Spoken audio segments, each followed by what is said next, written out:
The Knicks really just made one of the best and most unpredictable free agency moves we've seen so far. Yeah, Russell Westbrook went to the Lakers, DeRozan went to the Bulls, but in my opinion, this trumps all of them. Because nobody saw this coming. This blindsided everyone. This man Kemba, just 1 year removed from several All-Star appearances, has signed with his hometown, his home state, in New York. Everyone knows about his come up in the Bronx, at least I think. Everyone knows about his game winner in Madison Square Garden when he was at UConn. Kemba Walker just has a bunch of New York ties, and now he's set to join them on a very team-friendly deal, just $8 million per year. Listen, this man Kemba is still a very quality player. Don't let social media make you think otherwise. I swear they have a narrative on this man that he can't contribute to a team. But he can. The reason the Celtics dropped him is obvious. No team would want to pay a 31-year-old or 32-year-old $38 million over the next 2 years when they're already having some type of injury history and they're a 6-foot point guard. But for the Knicks to get him on just $8 million, that is a huge steal. And I believe it easily makes the Knicks one of the huge 2021 free agency winners. So I want to talk about that today, but really quick before I go any further, what's up YouTube, Plug Speaks, back with a vid. If you're new, first of all, welcome, go ahead and sub. Also like the vid if you enjoy. I upload 3 to 4 times a week and we're grinding for 5K, so I'd for sure appreciate it. But back to the vid though. Now, I really want to get into what type of Kemba Walker the Knicks are getting, both best case scenario and even worst case scenario. Because as far as the popular opinion, I feel like the narrative is just this narrative that after one down year with a bunch of knee injuries on the Celtics, people just think Kemba can't play. And to be honest, it's pretty understandable. People already don't like the Celtics, right? People already, like, the Celtics are not really loved throughout the NBA. And then you add in the fact that he's fresh off a down year on that team that people don't like. Of course, people are going to hop on the bandwagon as if Kemba can't play, but that is just not reality.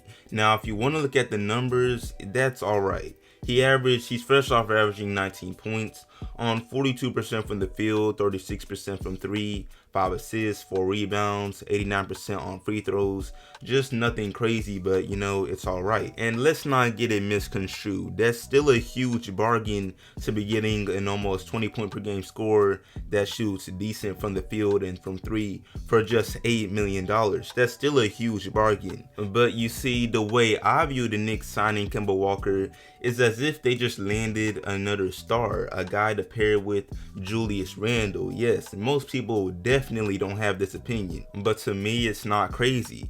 Y'all, we're still talking about someone that can go off for 30 or 40 points on any given night. He actually had a bunch of 30-point games as the season waned.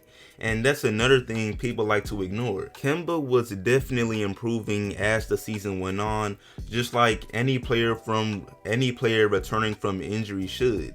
He dropped 36 versus Miami on decent efficiency. He had another game with 32 against Orlando, had 6 threes, another game with 6 threes. And then in the last 2 months of the season, April and May combined, he played a decent sample size of 14 games and averaged 21 points on 45% from the field and 35% from 3. Anyone that says these aren't great numbers for someone on an $8 million deal is lying. They're literally just lying.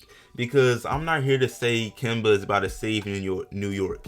He could arguably be the third best player on this team if RJ Barrett continues to rise as expected. Yes, it's a very real possibility, but that's not the point.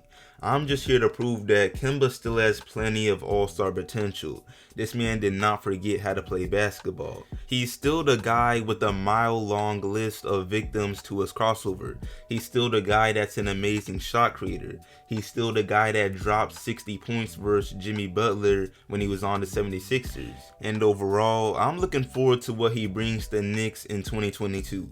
Because all of his health issues, it makes a lot of sense. I kid you not. I've literally tried some of this man's crossovers in my backyard and it hurts my knees. So imagine after years and years of victims. Obviously his knees began to tap out, they had enough.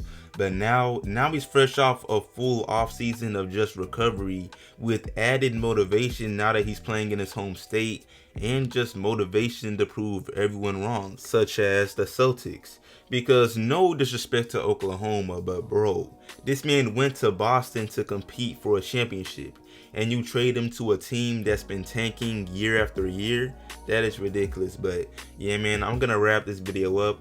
I could go more in depth with the Knicks actual roster, picking up Quentin Grimes, re-signing D Rose, re-signing Taj Gibson, the evolution of Emmanuel Quickly, but I just wanted to drop a really quick video on Kemba and just what this signing means for the Knicks. So yeah, man, I appreciate y'all watching. Let me know what you think of this signing. Am I crazy for thinking he could still be an all-star? And yeah, let me know all of that below, and please explain why if you think he can't.